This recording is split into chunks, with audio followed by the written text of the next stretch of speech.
Hello दोस्तों, जय श्री राम सभी को। कैसे हो आप लोग? तो आज मैं ये रिकॉर्ड कर रहा हूँ 24 अप्रैल का डेटा, थर्सडे का।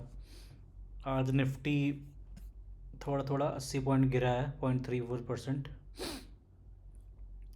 काफ़ी ऊपर तक गया था जब स्टार्ट हुआ था, मतलब 24,300 तक भी गया था, लेकिन फिर मोस्टली फ्लैट रहा, हल्का सा डाउन ही रहा बल्कि। तो लास्ट लास्ट आते तक गिर गया था 80 पॉइंट।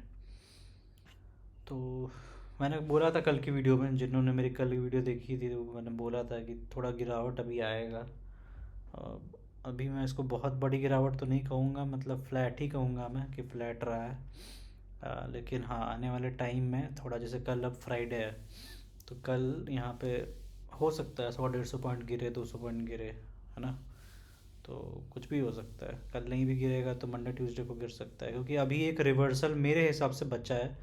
अभी कुछ दिन और निफ्टी 50 23,000 पे नाचेगा, उसके बाद जाके एक अच्छा बुल मार्केट एकदम तेज़ी में आए तो 27,000 तक, 26-27,000 तक जाएगा मे बी।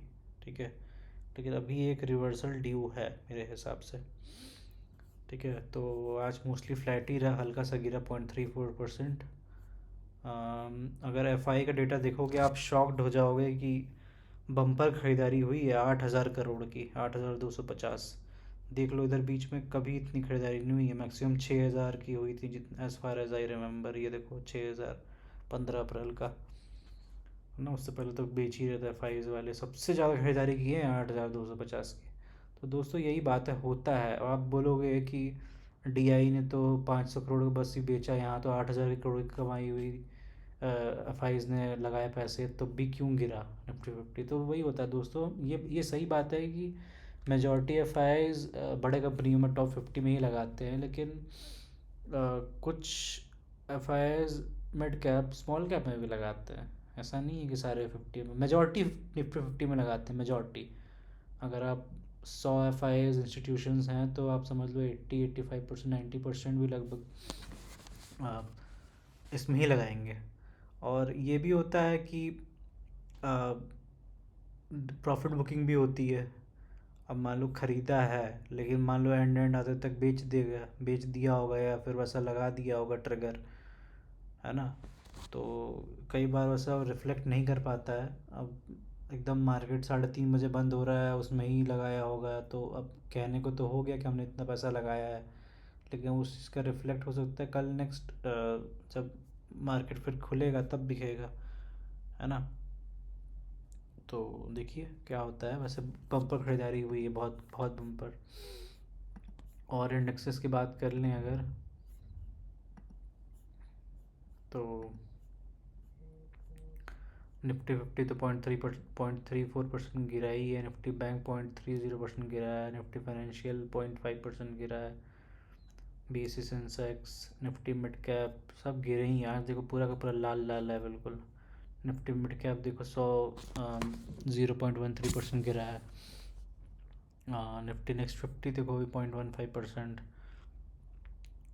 निफ्टी मेटल और फार्मा देखो ये बढ़े हैं, मोस्ट प्रोबेबली शायद एफ का डेटा इसमें ही गया होगा।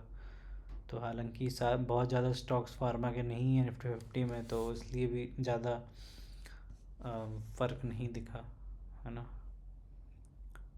निफ्टी स्मॉल कैप भी देखो, स्मॉल कैप तो लगभग वो बस 7 पॉइंट ही गिरा है, तो ऑलमोस्ट फ्लैट रहा है। मिड कैप भी 34 पॉइंट गिरा है, एकदम फ्लैट ही रहा है बिल्कुल। 0.17, 0.5%, 0.05 कुछ, बिल्कुल बहुत छोटा नंबर है, कुछ मान नहीं करता ज़्यादा। ठीक है, तो ये डेटा रहा। ग्लोबल इंडेक्स भी देख लें एक बार, गिफ्ट निफ्टी बढ़ा है, नैस्डैक बढ़ा है, डाउ बढ़ा है, इसमें सब बढ़े ही हैं।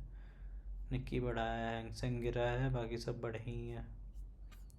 चलिए पोर्टफोलियो में दिखा दो अपना म्यूचुअल फंड्स का। तो आज के दिन वही 0.19% का गेन हुआ है मेरा, 1,000 लगभग 1,500 का टोटल, 1,23,744 का गेन हो गया है, 18.72%। XR 17.59% का हो गया है। डे चेंजेस की बात करें तो सबसे ज़्यादा पराग पारिक ने दिया है 0.72%, फिर क्वांट स्मॉल कैप 0.58%। ठीक है, Motilal micro cap 0.43%, Nippon India small cap 0.04%, quant mid cap 0.04%, Mirae asset ELS ये नेगेटिव में रहा है 0.19%, Canara Robeco ELS 0.26%, Motilal small cap 0.5% negative में रहा है, मोतीलाल मिड कैप -0.79% पर रहा है। टोटल रिटर्न की बात करें तो मेरा एसेट के एलिसिस 37,000 है, कर्नल रुबिको ELS 25,000 है, पराग पारिक 38,000 के पॉजिटिव में है, क्वांट स्मॉल कैप 10,900 के प्रॉफिट में है, निप्पॉन इंडिया स्मॉल कैप 10,400 के प्रॉफिट में है, क्वांट मिड कैप 2,700 के प्रॉफिट में है, मोतीलाल ओसवाल माइक्रो कैप 150 रुपये के प्रॉफिट में है, मोतीलाल स्मॉल कैप -143 के नेगेटिव में है अभी, और मोतीलाल मिड कैप भी -1,500 के नेगेटिव में। टोटल करंट रिटर्न की बात करें तो पराग पर 1.5 लाख क्रॉस कर चुका है, क्वांट स्मॉल कैप 1.5 लाख आने वाला है, निप्पॉन इंडिया स्मॉल कैप का भी 1.5 लाख तुरंत हो जाएगा। मेरा एसेट का एलिसिस अभी 1,07,000 है, क्वांट मिड कैप भी अभी 1 लाख क्रॉस करने वाला है, कैनेडा रुबिको भी 80,000 पहुँच गया है, अभी क्रॉस कर जाएगा बहुत जल्दी 1 लाख। मोतीलाल मिड कैप भी अभी 23,000 पे है, माइक्रो कैप 17,153 पे है, ये भी से टाइम लगेगा थोड़ा और मोतीलाल स्मॉल कैप 10,856 पे है। और आप देख सकते हैं पेंडिंग ऑर्डर में ये मैं बेच दिया हूँ, मैं इसमें सारे एक्टिव फंड्स ही रखूँगा। जो मुझे फॉलो करते हैं उन्हें पता है मैंने उसके लिए इंडेक्स फंड्स के लिए एक अलग से ज़ेरो कॉइन में बनाया है, तो यहाँ पे रहेगा, ये मैं बेच दूँगा, ये दोनों यही रहेगा बस। ठीक है, इसका तो कुछ डेटा खास है नहीं, तो देख लो आप 6,800 लगाया था, 6,100 कुछ है, अभी 39 रुपीज़ का प्रॉफिट है, पसंद नहीं है। अभी जल्दी में 2 महीने पहले स्टार्ट किया है मैंने, तो कुछ खास है नहीं इसका। US स्टॉक्स की बात कर लें तो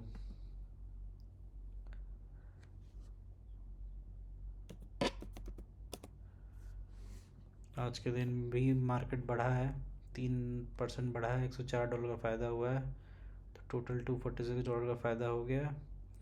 एप्पल चलो इतने दिनों बाद आज जाके मेरे एवरेज बाइंग प्राइस को क्रॉस किया, 1% के पॉजिटिव है, अमेज़ॉन भी 15% पॉजिटिव है, माइक्रोसॉफ्ट 3% के नेगेटिव में है, एनवीडिया भी 3% के पॉजिटिव में है, गूगल 1% के पॉजिटिव में, ब्रॉडकॉम 25% के पॉजिटिव में, मेटा 11% 10.5% के प्रॉफिट में, JP मॉर्गन 18.27 के प्रॉफिट में, टेस्ला 19.39 पॉजिटिव में, ताइवान सेमीकंडक्टर अभी 9% के नेगेटिव में है, नेटफ्लिक्स 34% पॉजिटिव में।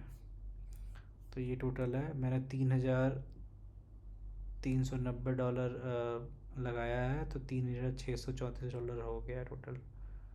ठीक है, ये हमारा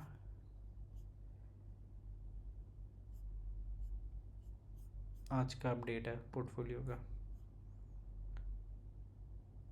ठीक है, इसका आप अगर पोर्टफोलियो एनालिसिस देखोगे तो देखो एक मंथ में कितना उतार चढ़ा हुआ है, काफ़ी 50-60 हज़ार के भी चला गया था 7 अप्रैल को, 55,000 के प्रॉफिट में, आज देखो वापस बढ़ा है काफ़ी। तो ये तो उतार चढ़ाव लगा रहेगा दोस्तों, हमें अपनी जो भी SIP चल रही है चलते रहना देना है, बीच बीच में लमसम अगर अपॉर्चुनिटी मिले तो उसको डालना है। ठीक है, तो यही था दोस्तों आज का अपडेट।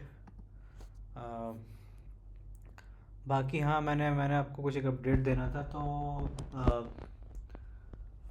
मैंने सेबी का एक इन्वेस्टर का एग्ज़ाम होता है वो क्लियर कर लिया है मार्च में ही, बट मैं बता नहीं पाया आप लोग को। तो अब मैं सेबी रजिस्टर्ड इन्वेस्टर हूँ, बट हालांकि सेबी ये अलाउ नहीं करता है कि आप अपने इन्वेस्टमेंट टिप्स दे सकते हैं, अगर आप सेबी रजिस्टर्ड इन्वेस्टर है तो वो मैं दूंगा।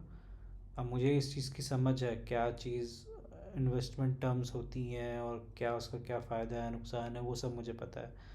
बट हाँ, किसी एक फ़ंड को, किसी एक स्टॉक को मैं ये प्रमोट नहीं कर सकता। ठीक है, अब आप मुझसे पूछने आओगे इंडेक्स फ़ंड क्या है, एक्टिव फ़ंड क्या है, तो वो मैं बता दूंगा, किस में इन्वेस्ट करना चाहिए, अब अगर आपकी स्थिति देख के वो भी बता दूंगा मैं। लेकिन आप बोलोगे आप कि मुझे इंडेक्स फ़ंड लेना है लेकिन किसका लूँ, तो मैं आपको एग्जांपल्स ही दे पाऊँगा कि देखो HDFC का भी है, UTI का भी है, इसका भी है, कैसे अच्छा फ़ंड चुने वो बता दूंगा कि ट्रैकिंग एरर देखो, ये देखो जिसका सबसे कम है ट्रैकिंग एरर वो सही है एकदम ये।